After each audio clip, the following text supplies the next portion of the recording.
الحمد للہ رب العالمین والعاقبۃ للمتقین والصلاة والسلام علی سید الانبیاء والمرسلین وعلی آلہ واصحابہ اجمعین اما بعد اعوذ باللہ من الشیطان الرجیم بسم اللہ الرحمن الرحیم یجاہدون فی سبیل اللہ ولا یخافون لومۃ لائم ذالک فضل اللہ یؤتیہ من یشاء واللہ واسع علیم صدق اللہ العظیم وصدق رسولہ النبی الکریم ان اللہ وملائکتہ یصلون علی النبی یا ایہا الذین آمنوا صلوا علیہ وسلموا تسلیما اللہم صلی علی سیدنا و مولانا محمد معدن الجود والکرم وآلہ وصحبہ وبارک وسلم۔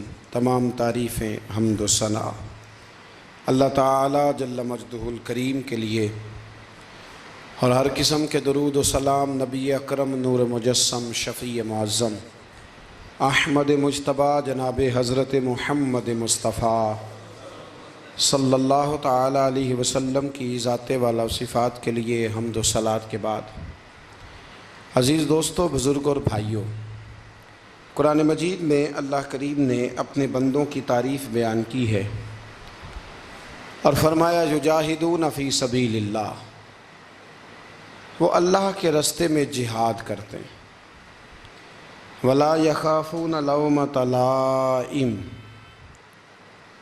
اور فرمایا اس راستے میں جب لوگ ان کی ملامت کرتے ہیں، لوگ انہیں برا کہتے ہیں تو وہ اس کی پرواہ نہیں کرتے، اس کا وہ خوف نہیں کھاتے، اس لیے کہ وہ اللہ کے راستے میں جہاد کر رہے ہیں۔ فرمایا ذالک فضل اللہ، یہ ان پر اللہ کا فضل ہے،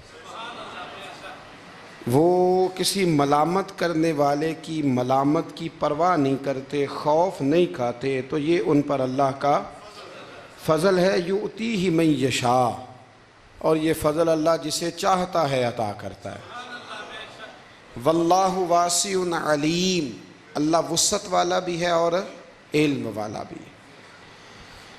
انسان جب بالکل ٹھیک راستے پہ چل رہا ہوتا ہے اور اپنے ضمیر کے عین مطابق وہ اپنی زندگی کے سارے معاملات کو قرآن و سنت کی روشنی کے اندر چلا رہا ہوتا ہے، اس کی خواہش ہوتی ہے کہ لوگ میرے پیغام کے ساتھ چلیں، اور اگر ساتھ نہیں چلتے تو کم از کم اس پر خوشی کا اظہار تو کریں، اس کی خواہش ہوتی ہے۔ میرے ساتھ اول تو چلیں چونکہ میں بات ٹھیک کر رہا ہوں، پیغام ٹھیک دے رہا ہوں، چونکہ میں ہوں حق پہ، یا تو میرے ساتھ چلیں۔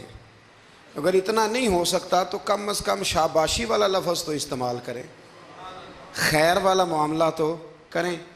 ہمارا مزاج کیا ہوتا ہے، ہمارا ماحول یہ ہوتا ہے کہ ہمیں اس سے غرض نہیں ہوتی کہ بندہ غلط ہے کہ ٹھیک ہے، ہمیں اس سے غرض ہوتی ہے کہ میرے مطلب کا ہے کہ نہیں، میرے مطلب کا۔ اب ہم ملامت کرتے ہیں، ہم اسے برا کہتے ہیں، وہ بندہ ٹھیک ہوتا ہے، اس کا نقصان یہ ہوتا ہے کہ کبھی تو اس شخص کی ہمتیں ٹوٹتی ہیں، کبھی وہ پریشان ہوتا ہے، اور کبھی دین کے کام میں رکاوٹ آتی ہے۔ کبھی یہ ہوتا ہے کہ انسان چونکہ اللہ تبارک و تعالیٰ کے دین کی خاطر صحیح نکلا ہوتا ہے، تو یہ جو ملامت کرنے والا ہوتا ہے یہ پھر اس کھاتے میں چلا جاتا ہے جس کھاتے میں اکثر وہ لوگ رہے جو دین کے مخالف رہے۔ تو آپ اگر ٹھیک چل رہے ہیں، آپ کا راستہ ٹھیک ہے، آپ کا تعین ٹھیک ہے، پھر آپ کو ملامت کرنے والوں کی ملامت کی پرواہ نہ کرنا، یہ قرآن کا حکم ہے، یہ قرآن مجید کا حکم ہے، یہ نبی کریم علیہ السلام کا پیغام ہے۔ ہم کیا کرتے ہیں، ہم یہ دیکھتے ہیں کہ لوگ ذرا ملامت کرنے لگ گئے، برا کہنے لگ گئے، تو ہم اچھے کام سے پیچھے ہٹتے ہیں۔ وہ جی میں نے نا داڑھی تو میں رکھ لوں، نمازی تو میں ہو جاؤں، پر میں کاروبار کرتا ہوں، تھوڑا بہت اینچ نیچ بھی ہو جاتی ہے، پھر لوگ تانا دے۔ پھر لوگ یہ کہتے ہیں کہ جناب دیکھو یہ نیک ہو کے داڑھی والا ہو کے بھی یہ کام کر رہا ہے، تو میں کہتا ہوں اگر لوگ تانا دیں گے تو تیرا ثواب بڑھ جائے گا، تیرے اجر میں اللہ اضافہ کر دے گا۔ بھی اب اگر میں یہ کہوں کہ میں ٹھیک ہو گیا ہوں، اس سے نقصان ہوگا، لوگ مجھے برا کہیں گے، تو بھئی اگر برا کہیں گے تو تیرے ثواب میں، شریر کا کام تو شرارت کرنا ہے، جو شریر ہے اس کا کام، سانپ کا کام کیا ہے؟ ڈسنا، تو وہ تو ڈسے گا، شریر تو شرارت کرے گا چونکہ اس کے مزاج میں شرارت ہے۔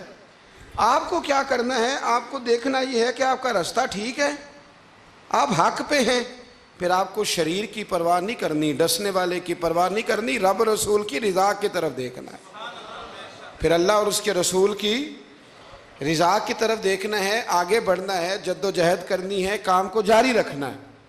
ایک سیانہ بندہ ہوتا ہے، وہ دو گروپوں میں صلح کرانا چاہتا ہے، وہ دو گروہوں کے اندر پل کا کردار ادا کرنا چاہتا ہے، قبیلے کے، برادری کے، خاندان کے لوگوں میں لڑائی ہو گئی، جھگڑا ہو گیا۔ یہ بندہ صلح کرا سکتا تھا، طاقت تھی، اس کو پتا تھا لوگ میری بات مانیں گے، اس نے مداخلت کی، یہ آگے بڑھا، فوراً ایک شخص نے کہہ دیا تیرا کیا لالچ ہے؟ چودھری بننا چاہتا ہے؟ تو سردار بننا چاہتا ہے؟ اب یہ کہتا ہے جناب چونکہ لوگ مجھے برا کہہ رہے ہیں، ان کا خیال ہے کہ میں سردار بننا چاہتا ہوں، لہذا میں نہیں صلح کراتا، لڑے رہو۔ حالانکہ میرے نبی کریم سید عالم نور مجسم صلی اللہ علیہ وسلم نے ارشاد فرمایا ہے، محبوب کریم علیہ الصلوۃ والسلام نے فرمایا دو گروہوں میں جو صلح کرائے گا رب 2 حج اور 2 عمرے کا ثواب عطا فرمائے۔ اب اگر اس نے اس لیے صلح کرانی تھی واقعی کہ یہ دونوں گروہ مجھے چودھری مانے، تو پھر تو ایک نے انکار کر دیا کہ میں چودھری نہیں مانتا، تو یہ پیچھے ہٹ گیا۔ تو اگر اس لیے صلح کرانی تھی کہ رب 2 حج اور 2 عمرے کا ثواب دے، تو پھر کوئی اچھا کہے یا برا کہے، اس کو چاہیے یہ آگے بڑھے اور 2 لوگوں کے سروں کو جوڑ دے، صلح کرا دے، اطمینان کرا دے، شعور کرا دے۔ ہمارے ہاں یہ ہوتا ہے کہ ہم جب یہ دیکھتے ہیں نا کہ لوگ کیا کہہ رہے ہیں، لوگوں کا کیا مطمع نظر ہے، تو ہم بہت ساری کمزوریوں کا شکار ہوتے ہیں، بہت ساری کوتاہیاں کر جاتے ہیں، بہت ساری غلط فہمیاں اور غلط فیصلے ہم سے سرزد ہوتے ہیں۔ یہ کبھی نہیں سوچنا کہ لوگوں کی یہاں رائے کیا ہے، اچھا کہہ رہے ہیں، برا کہہ رہے ہیں۔ آپ نے یہ دیکھنا ہے کہ آپ کر کیا رہے ہیں۔ اگر اچھا کر رہے ہیں تو پھر آپ منزل پر صحیح ہیں، پھر آپ نے رستہ چھوڑنا نہیں، آپ نے سفر بڑا سادہ سا کام ہے آج کل ہمارے ہاں۔ اگر خاندان کے اندر، قبیلے کے اندر 2 لوگوں کے رشتہ ہو سکتا ہے، لڑکا اور لڑکی ہمارے اپنوں کے ہیں، اور ہماری تھوڑی سی مداخلت سے معاملہ ٹھیک ہو سکتا ہے، تو میں نے یہ دیکھا ہے کہ بڑے بوڑھے، سارے نہیں لیکن اکثر الا ماشاءاللہ، وہ مداخلت نہیں کرتے۔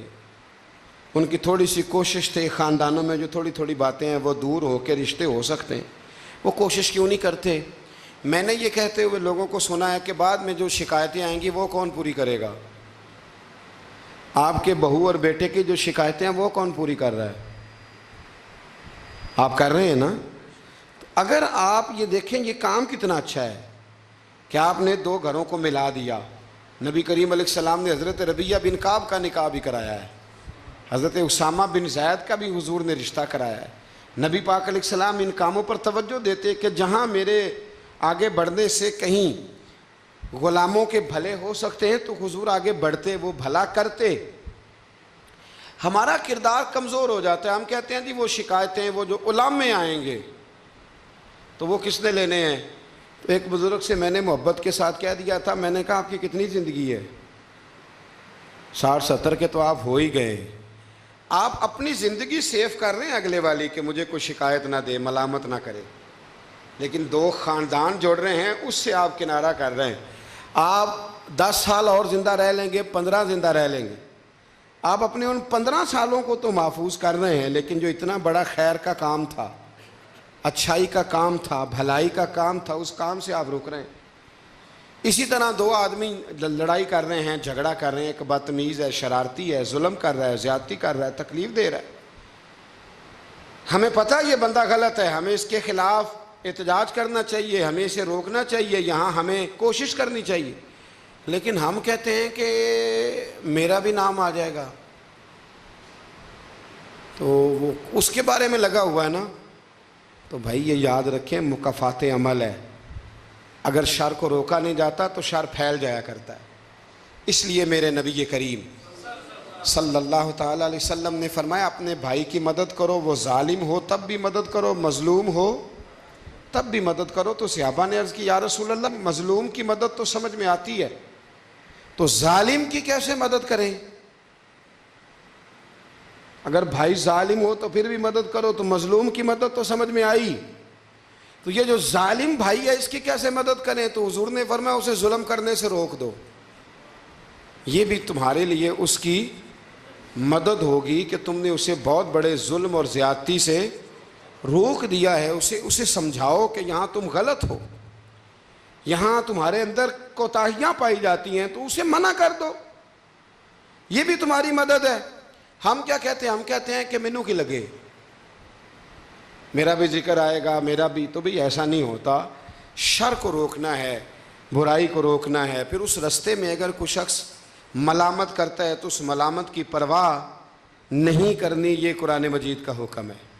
حضرت ابو ذر غفاری رضی اللہ تعالیٰ عنہ کہتے ہیں کہ دار ارقم میں نا صحابہ کرام چھپ چھپ کے نمازیں پڑھتے تھے.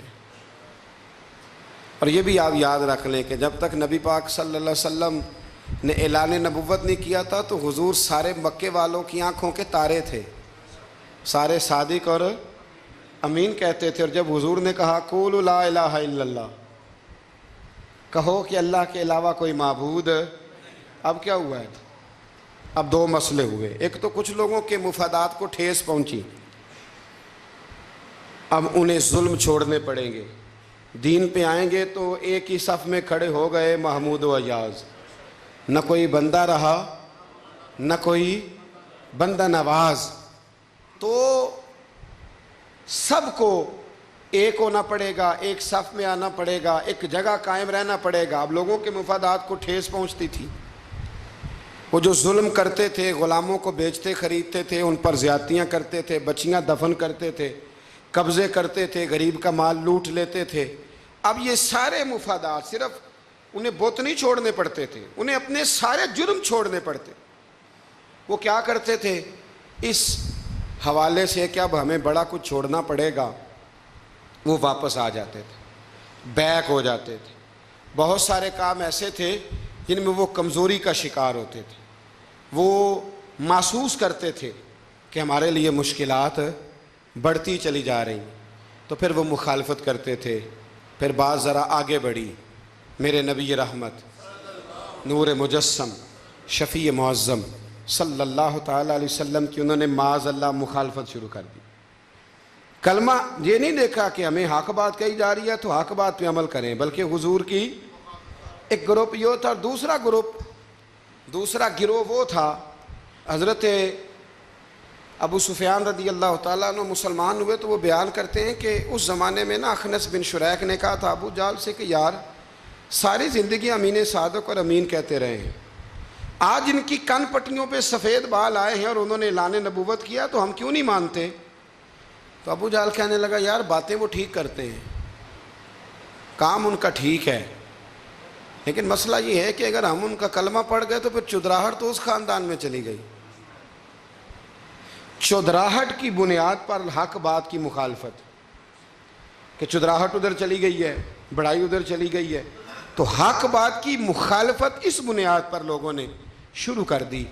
اب ملامت کی جو وجوہات ہوتی ہیں وہ یہاں حسد ہوتا ہے، یہاں عداوت ہوتی ہے، یا اس کی بنیاد یہ ہوتی ہے کہ وہ آپ کے مفادات کو ٹھیس پہنچ رہی ہے، یا محسوس کر رہے ہیں کہ بڑائیاں کسی اور طرف چلی گئیں. تو میرے رسول کریم سید عالم نور مجسم شفیع معظم صلی اللہ تعالیٰ علیہ وسلم نے دار ارقم کے اندر پہلے حضور آنکھوں کے تارے تھے، پھر یہ حالت ہوئی کہ چھپ کے دار ارقم کے اندر صحابہ نے مجھے کہا کہ باہر جا کے بتانا نہ. کہتے ہیں نبی پاک نے جب نصیحتیں کی نا تو حضور نے مجھے یہ نصیحت فرمائی کہ ابو ذر کلمہ تو نے پڑھ لیا ہے، اب لوگ تمہیں برا کہیں گے، ملامت کریں گے، پر تم نے کسی ملامت والے کی پرواہ تم نے کسی کی پرواہ، تم نے پرواہ نہیں کرنی. کہتے میں نے وعدہ کر لیا. حضرت ابو ذر غفاری رضی اللہ تعالیٰ عنہ ارشاد فرماتے ہیں کہ میں نے حضور سے وعدہ کر لیا کہ اب میں کسی کی پرواہ. اب جب میں باہر نکلنے لگا تو صحابہ میں سے بعض نے مجھے مشورہ دیا کہ ابھی بتانا نہ کسی کو، کیونکہ یہاں لوگ ملامت کرتے ہیں، برا کہتے ہیں، مارتے ہیں. تو حضرت ابو ذر کہتے ہیں میں نے ان کی طرف پلٹ کے دیکھا، پلٹ کے، اور میں نے کہا بھائی اب جو جس کے دل میں آتا ہے وہ کہے. غلامی کر لی ہے تو اب کر لی ہے، کلمہ پڑھ لیا ہے تو اب پڑھ لیا ہے. اب جس نے جو کہنا ہے وہ کہے، جو کرنا ہے وہ کرے. بات ختم ہو گئی. اب طے جو کر لیا ہے، اب تیرے ہو جو گئے، اب تیرے ساتھ نسبت ہو جو گئی تو اب تیرے ہیں. اور کہنے لگے میں نے حضور سے وعدہ کیا ہے کہ اب میں کسی کی پرواہ نہ کریں. داتا گنج بخش علی اجویری رحمۃ اللہ علیہ فرمایا کرتے تھے کہ حق بات پر اور سچے رستے پر چلنے کا تو مزہ ہی تب آتا ہے جب دل ٹوٹتا ہے، جب تکلیف ہوتی ہے. تو رب فرماتا ہے مجھے ڈھونڈنا ہو تو ٹوٹے ہوئے دلوں کے پاس ڈھونڈا کرو. میں ٹوٹے ہوئے دلوں کے پاس ملتا ہوں. مجھے ڈھونڈو تو وہاں جا کے ڈھونڈو. میں ٹوٹے ہوئے دلوں میں ملتا ہوں، وہاں مجھے تلاش کرو، میں وہاں ملوں گا. جب آپ کی لوگ مذمت کرتے ہیں، جب آپ کو لوگ برا کہتے ہیں اور آپ ہوتے ہیں حق پہ، پھر مزہ کتنا آتا ہے، پھر لطف کتنا آتا ہے. آپ بظاہر تکلیف میں ہوتے ہیں لیکن وہ جو آپ کے اندر کی، اور پھر آپ کو وہ چیزیں محسوس کرنے بھی مزہ آتا ہے کہ نبی کتنی تکلیف میں رہے، رسول کتنی. ایک بات میں نے سورہ اعراف میں دیکھی، اس کو کبھی کبھی دیکھتا ہوں تو میں ورطہ حیرت میں گم ہو جاتا ہوں کہ یہ بھی ہوتا ہے. حضرت موسیٰ اللہ کے بڑے لاڈلے نبی ہیں یار، وہ پیغمبر، رب کریم کے وہ رسول کہ جن کا اللہ تعالیٰ نے قرآن مجید کے کم و بیش ہر پارے میں تذکرہ فرمایا ہے. اور اللہ کے وہ لاڈلے نبی جن کے لیے رب کریم نے دریا کو کہا کہ رستہ چھوڑ دے، 12 رستے بن گئے. اللہ کے وہ نبی جن کے لیے اللہ نے من و سلوہ نازل فرمایا. اللہ کے وہ رسول جو پتھر پر اپنا عصا مارے تو اللہ 12 چشمے پانی کے جاری فرما دے. اللہ کے وہ نبی جو اپنا عصا، اپنی چھڑی زمین پر پھینک دیں تو وہ اژدہا بن جائے. حضرت سیدنا موسیٰ کلیم، اور سب سے بڑی بات یہ جن سے رب خود باتیں فرمائے، اللہ جن سے کلام فرمائے. ابن یعقوب کو اللہ نے صورت بخشی، ید بیضا کی کلیم اللہ کو نعمت بخشی. ہر نبی کو کوئی عزت، کوئی عظمت بخشی، پر میری سرکار کو بے پردہ زیارت بخشی. میری سرکار کو بے پردہ زیارت بخشی. تو نبی کریم علیہ السلام سے قبل حضرت موسیٰ علیہ السلام کتنا اللہ نے شان دیا ہے. لیکن حضرت موسیٰ کے آنے سے پہلے بنی اسرائیل کے بچے قتل ہونے لگے. آپ نے ساری بات سنی ہوئی ہے، فرعون نے خواب دیکھا تھا، پھر بچے قتل کرانے لگے کہ وہ بچہ پیدا نہ ہو. اور پھر حضرت موسیٰ تشریف لائے تو بنی اسرائیل کو کچھ جہاد بھی کرنا پڑا، اس کے فرعون کے خلاف لڑنا بھی پڑا، آگے بھی بڑھنا پڑا. تو سورہ اعراف میں مفہوم آیت یہ ہے کہ ایک دن بنی اسرائیل والے حضرت موسیٰ سے کہنے لگے کہ معاذ اللہ آپ کے آنے سے پہلے بھی ہم تکلیف میں تھے اور آپ کے آنے کے بعد بھی ہم اذیت میں ہیں. بڑا مشکل نہیں یہ لفظ کسی کا بیان کرنا کسی کے لیے کہ آپ کے سبب سے گویا ہمارے بچے قتل ہوئے اور آپ کے سبب سے ابھی بھی ہم تکلیف میں ہیں، ہم اذیت میں آئے ہیں. میرے بھائیوں، پھر سچ کہا تھا نا حضرت سعد بن عبادہ نے کہ یا رسول اللہ ہم حضرت موسیٰ کی قوم نہیں، ہم حضرت موسیٰ کی قوم نہیں جو آپ سے کہیں گے آپ لڑیں یا آپ کا رب لڑے. حضور ہم تو آپ کے غلام ہیں، آپ جہاں جہاں اشارہ کرتے جائیں گے ہم سر قربان کرتے جائیں گے. ہم وہ نہیں ہیں جو کہیں گے آپ لڑیں اور آپ کا رب لڑے. حضور ہم حاضر ہیں اور حاضر رہیں گے، جاننے دیں گے، گردنیں کٹائیں گے. حاضر ہیں اور حاضر، بولیے حاضر ہیں اور حاضر. غلامان محمد جان دینے سے نہیں ڈرتے، یہ سر کٹ جائے یا رہ جائے کچھ پرواہ نہیں کرتے.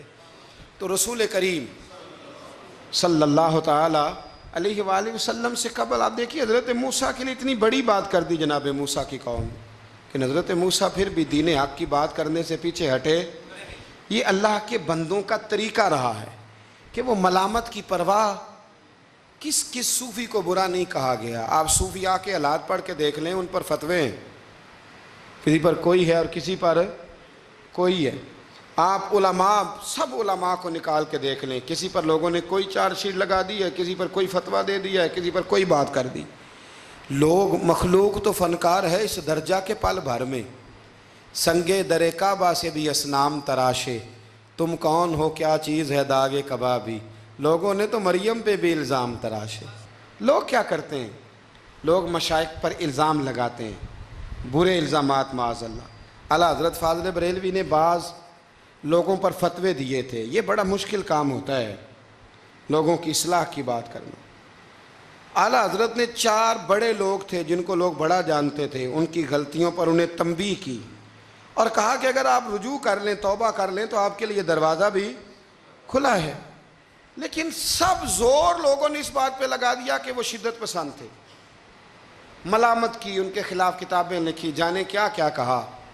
ان کی اس ایک بات کو لے کر جو کہ عین حق تھی، لوگوں نے شدت پسند کہا، اور جو فاضل بریلوی نے ساری زندگی عشق رسول کا درس دیا، جو 1000 سے زیادہ کتابیں لکھی، جو انہوں نے رسول اللہ کے ترانے لوگوں کو یاد کرائے، جو انہوں نے ہر عنوان پر قلم اٹھایا، لوگ ان کی خدمات کو بھول گئے۔ یاد رکھو، تنقید کی اینک لگا کے دیکھو گے تو ساری دنیا غلط ہی نظر آئے گی، اور محبت کے ساتھ دیکھو گے تو اللہ نے کائنات میں بڑا حسن رکھا ہوا ہے۔ رب کی مخلوق بڑی پیاری ہے، بڑی شاندار ہے، بڑی بندہ نواز ہے۔ میرے معلم علیہ السلام کے غلاموں میں جتنے لوگ بھی تھے، ان سب کے، یہ جو ہمارا خیال ہوتا ہے نا کہ سارے لوگ ہمیں اچھا کہے، یہ خیال سرے سے درست ہے ہی نہیں۔ ساری دنیا مسلمان ہو گئی، اللہ کو ماننے لگی ہے، حضور کا کلمہ پڑھنے لگی ہے، تو آپ کو سارے اچھا کیسے کہہ دیں گے؟ جب رب رسول کے بارے میں ابھی سارے لوگ کلمہ نہیں پڑھتے، مطیع اور فرما بردار، تو آپ کا یہ دعویٰ کیسے ہے؟ آپ یہ کیسے محسوس کرتے ہیں؟ حضرت جنید بغدادی رحمۃ اللہ علیہ ایک شخص کا جنازہ پڑھ کے فارغ ہوئے تو لوگوں نے کہا حضور بڑا ہی اچھا آدمی تھا، ہر بندہ اس کی تعریف کرتا ہے۔ آپ فرمانے لگے غلطی ہو گئی، اس کا جنازہ نہیں پڑھنا چاہیے تھا، یہ تو ذو معنی بندہ تھا، ذو وجہین تھا، 2 منہوں والا تھا، جس کے پاس جاتا تھا اسی کا ہو جاتا تھا۔ اس نے تو سب کو راضی رکھنے کی پالیسی اختیار کی ہوئی تھی، لہذا یہ درست نہیں تھا۔ اگر یہ بندہ سچا ہوتا، حق بات کہتا، تو لوگ اس کے مخالف بھی ہوتے۔ اگر یہ صحیح رستے پر ہوتا تو لوگ اسے برا کہنے والے بھی ہوتے۔ تو چونکہ یہ درست نہیں تھا، باتیں چھپاتا تھا، غلطیاں کرتا تھا، جدھر جاتا تھا اسی کا ہو جاتا تھا، لہذا کوئی اسے برا نہیں کہتا، تو اس کا مطلب یہ ہے کہ یہ حق بات نہیں کہتا تھا۔ حضرت جنید بغدادی خود ایک دن گزر رہے تھے گلی سے، مرید شاگرد عقیدت مند ساتھ تھے، تو ایک شخص نے آپ سے کہا معاذ اللہ ثم معاذ اللہ، کہنے لگا او زندیق، یعنی اے بے دین، او زندیق۔ جب اس نے یہ لفظ کہے نا تو آپ کے شاگردوں کو بڑا برا لگا، غصہ آیا۔ حضرت جنید بغدادی رحمۃ اللہ علیہ نے پلٹ کے اس شخص کی طرف دیکھا تو آپ ہنسے، فرمانے لگے یار سارے بغداد کو میرا ایک ہی نام یاد تھا کہ میں دیندار ہوں، تو نے اچھا کیا ایک اور نام بھی یاد کرا دیا ہے۔ چلو ایک اور نام بھی لوگوں کو یاد ہو گیا، پہلے سارے بغداد کو میرا، بولیے، ایک ہی نام پتہ تھا کہ جنید بڑا اچھا کیا تو نے۔ حضرت مولانا ظفر الدین صاحب بہاری ملک العلماء، انہوں نے بخاری کی شرح لکھی ہے، اعلیٰ حضرت رحمۃ اللہ علیہ کے خلیفہ تھے مولانا ظفر الدین بہاری رحمۃ اللہ تعالی علیہ۔ آپ فرماتے ہیں کہ اعلیٰ حضرت کو نا بے شمار خط آتے تھے، اب تو ٹیلی فون کا رواج ہے تو اس زمانے میں خطوط ہی، ویسے خط بھی بڑا شاندار ہوتا تھا، بندہ سوچ سمجھ کے تو لکھ لیتا تھا نا، تو بڑے خط آتے تھے اعلیٰ حضرت کو، خطوط پر ہی آپ جواب دیا کرتے تھے۔ خط آتے، کسی نے کسی لقب سے پکارا ہے، کسی نے کسی نام سے پکارا ہے، کسی نے ایک خط آیا تو اس میں بڑے غلط لفظ لکھے تھے، بڑے بڑے غلط جملے، معاذ اللہ ثم معاذ اللہ، ملامتی لوگ جو ملامت کرنے والے ہوتے ہیں، انہوں نے بڑی تکلیف پہنچائی تھی۔ تو اعلیٰ حضرت فاضل بریلوی رحمۃ اللہ تعالیٰ علیہ کے خلیفہ مولانا ظفر الدین صاحب بہاری رحمۃ اللہ علیہ نے وہ خط جب پڑھا تو بڑا غصہ آیا، بڑا جلال۔ اعلیٰ حضرت رحمۃ اللہ علیہ فرمانے لگے کیا ہوا؟ عرض کی اور اس نے بڑے برے لفظ لکھے ہیں، میں اس پر مقدمہ کروں گا، کیس کروں گا، عدالت جاؤں گا۔ تو اعلیٰ حضرت فرمانے لگے وہ پہلے جس نے پیارے لفظ لکھے ہیں پہلے اس کے لیے انعام کا اعلان کرنا، پہلے کوئی جائیداد دے، کوئی تحفہ دے، پھر اس پر مقدمہ بھی کر لینا۔ فرمایا اگر اتنے لوگ اچھا کہہ رہے ہیں تو 2-4 ایسے ہیں بھی، تو میں یہ کہا کرتا ہوں کہ چلو نظر نہیں لگتی۔ کیا ہوتا ہے؟ بولیے، اللہ کرے آپ کو سمجھ آئے۔ چلو نظر نہیں لگتی، کو 2-4 ہوں بھی تو نظر کوئی حرج نہیں، نظر نہیں لگتی۔ اعلیٰ حضرت فرمانے لگے یا تو ان کو انعام دو، ان کے نام جائیداد کراؤ، تو پھر تکلیف دینے والوں پر مقدمے بھی کر لینا۔ تو اگر وہاں تمہیں انعام نہیں دے رہے تو پھر یہاں تمہیں مقدمہ کرنے کی حق بات پر، سچی بات پر آپ مستقل مزاجی اختیار کریں، آپ ٹھہریں۔ پھر آپ کو کوئی کیا کہہ رہا ہے، کوئی آپ کے بارے میں کیا بیان کر رہا ہے، پھر آپ اس بات سے نکل آئیں، پھر آپ اس سے نکلیں۔ میرے نبی رحمت، نور مجسم، شفیع معظم صلی اللہ تعالیٰ علیہ وسلم طائف کے بازار بھی چلے گئے تھے، عکاظ کی منڈیوں میں بھی حضور چلے گئے۔ نبی پاک نے کافر کے ہر سوال کا جواب دیا، اور جب دین کی تکمیل ہونے لگی مدینہ منورہ میں تو کافر ختم ہوئے تو منافق کھڑے ہو گئے۔ پوری صورتیں ہیں منافقین کے بارے میں۔ ادھر سے معاملہ ختم ہوا تو ادھر سے کبھی حضور کے علم پر اعتراض کرتے ہیں، کبھی حضور صلی اللہ تعالیٰ علیہ وسلم کے صحابہ پر شکوہ کرتے ہیں، کبھی کوئی بات کرتے، کبھی کوئی بات کرتے۔ لیکن میرے حبیب کریم علیہ السلام نے ہمیشہ ڈٹ کر، کھڑے ہو کر، استقامت کے ساتھ ہر بات کو سنا، اور امت کو یہ پیغام دیا کہ تم نے سچی بات پر کھڑے رہنا ہے، تم نے دائیں بائیں پلٹنا نہیں ہے۔ امام احمد بن حنبل رحمۃ اللہ ہے، امام احمد بن حنبل بہت بڑے امام تھے، 14 جلدوں میں کتاب لکھی آپ نے حدیث پاک کی، مسند امام احمد بن حنبل، اور کلیجہ ٹھنڈا ہو جاتا ہے امام صاحب کی تحریریں پڑھ کے۔ اتنے بڑے آدمی، ہر دور میں کوئی نہ کوئی فتنہ پیدا ہوتا ہے، تو فتنہ اس طرح پیدا ہوتا ہے کہ لوگ دین کا نام لے کے بعض اوقات فتنہ کرتے ہیں۔ مرزا غلام احمد قادیانی جب آیا تھا تو وہ تشریحات ہی کرتا تھا معاذ اللہ دین کی، کبھی اپنے آپ کو محدث کہتا تھا، کبھی مفسر کہتا تھا، پھر آہستہ آہستہ وہ مجدد بننے لگا، پھر کہنے لگا میں ذلی نبی ہوں، بروزی۔ پھر اس بے ایمان نے کھل کر اپنے باطن میں چھپی ہوئی ہر غلاظت کا ذکر کرنا شروع کیا۔ تو دین کے اندر داخل ہو کر دین کا نام لے کر جو فتنے برپا کیے جاتے ہیں، اللہ تعالیٰ ان سے محفوظ فرمائے، اللہ تعالیٰ ہمیں محفوظ فرمائے۔ دین کا نام لے کر، لبادہ اوڑھ کر، لائسنس لے کر دین کا جو فتنے لوگ برپا کرتے ہیں، بڑے خطرناک، بڑے خوفناک وہ بھی فتنے ہوتے ہیں۔ حضرت امام احمد بن حنبل کے زمانے میں ایک فتنہ اٹھا تھا خلق قرآن کا، خلق قرآن کا، کہ قرآن اللہ کی تخلیق ہے یا اللہ کا کلام ہے۔ لوگ گنجائشیں نکالتے ہیں نا اس طرح کے جملے کہ لوگوں کو کیسے قرآن پاک سے یا حضور کے فرمان سے یا دین سے دور کیا جائے، تو تعویلات کرتے ہیں۔ ایک فتنہ تھا، امام صاحب نے ڈٹ کے فتویٰ دیا کہ قرآن مجید اللہ کا کلام ہے، یہ اللہ کا کلام ہے، حضور علیہ السلام پر نازل ہوا ہے۔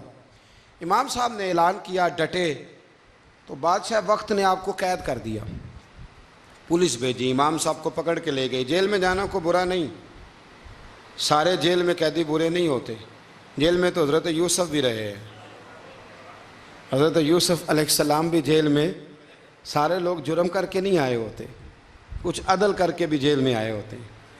لیکن اس کا کوئی غلط ترجمہ نہ کر لینا، جیل میں برے بھی ہوتے ہیں، برے بھی جیلوں میں اپنی مرضی کی لائنیں بھی لوگ بنا لیتے ہیں نا، تو اچھے لوگ بھی بعض اوقات بعض آزمائشوں کے سبب جیلوں میں جاتے ہیں۔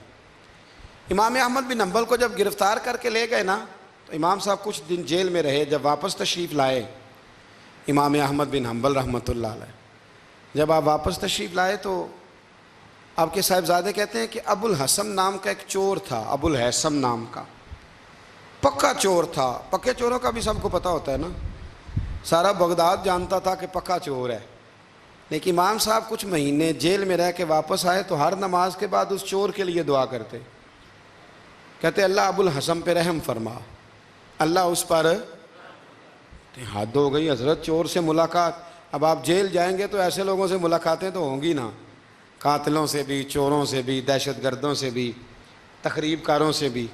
امام صاحب کی ملاقات ہو گئی تھانے میں، جیل میں، ہر نماز کے بعد دعا کرتے۔ آپ کے صاحبزادے کہتے ہیں میں نے ایک دن کہا ابا جی اس چور کے لیے آپ دعا کرتے ہیں تو نماز میں بڑے نمازی شریک ہوتے ہیں، کسی نمازی کا خیال کہیں جاتا ہے، کسی کا کہیں جاتا ہے، تو آپ بتا ہی دے بات کیا ہے۔ تو امام صاحب فرمانے لگے یار ہے وہ چور، پر اس نے مجھے ایک بہت بڑی نصیحت کر دی چور نے۔ ہم تو محدثین اور علماء کی بات نہیں نہ سنتے، تو نصیحت لینے والے کہتے ہیں جہاں سے اچھی بات ملے وہاں سے لے لو۔ کہتے ہیں چور نے مجھے ایک نصیحت کی، حضور وہ کیا؟ کہتے ہیں جب میں تھانے میں گیا تو وہ بھی تھانے میں تھا، میرے ساتھ ملاقات ہوئی تو کہنے لگا حضور آپ حق اور سچ پہ ہیں، حضور آپ حق اور سچ پہ ہیں۔ کہنے لگا میں چور ہوں، چوری کے الزام میں آیا ہوں، پہلی دفعہ نہیں آیا، کئی دفعہ آ چکا ہوں، بادشاہ اور کوتوال کے ہاں میرا نام درج ہے، کئی دفعہ آ چکا ہوں، میرا ان کے پاس نام درج ہے، یہ مجھے بڑا مارتے ہیں، پر میں برا ہوں تو برائی پہ ڈٹا ہوا ہوں، میں کبھی باز نہیں آیا، یہ مجھے مارتے ہیں، میری ضمانت ہوتی ہے، پھر جاتا ہوں برا کام کرتا ہوں۔ کہنے لگا حضور اگر میں برے کام پہ ڈٹا ہوں تو خیال رکھنا آپ تو اچھا کام کر کے آئے ہیں، حضور ذرا ڈٹ کے رہنا، دیکھنا ذرا ڈٹ کے رہنا، اس میں کوئی کمزوری نہ دکھانا، تو اچھے کام کے لیے آئے۔ تو امام احمد بن حنبل فرماتے ہیں مجھے اس کی بات یاد رہ گئی، اس نے مجھے کہا کہ آپ نے پرواہ نہیں کرنی کہ لوگ کہیں گے جیل گئے ہیں تو تھانے گئے ہیں تو کچہری گئے ہیں تو یہ ہوا ہے تو فلاں ہوا، نا نا نا نا، نے ڈٹنا ہے اور ڈٹ کے رہنا ہے۔ دوستو لوگ کیا کہہ رہے ہیں، لوگ کہاں کھڑے ہیں، اس کو چھوڑیں، آپ یہ بتائیں آپ حق پہ ہیں، آپ صحیح کر رہے ہیں، آپ کا ضمیر مطمئن ہے، اللہ رسول کی بارگاہ میں آپ سرخرو ہیں، آپ اس کو دیکھیں اور کسی ملامت کرنے والے کی ملامت کی پرواہ نہ کریں۔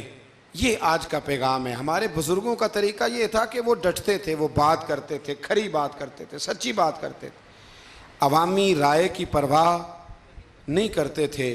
شریر لوگ شرارت کرتے ہیں، وہ شرارتیں کریں گے، لیکن کام سچا اور حق کا یہ ہے کہ آپ اگر حق پہ ہیں، درست ہیں، تو پھر جس صحیح کام آپ نکلے ہوئے ہیں آپ ہمیشہ اس کام کو کرتے رہیں۔ اللہ تبارک و تعالی سمجھنے کی توفیق عطا فرمائے۔ آخر دعوانا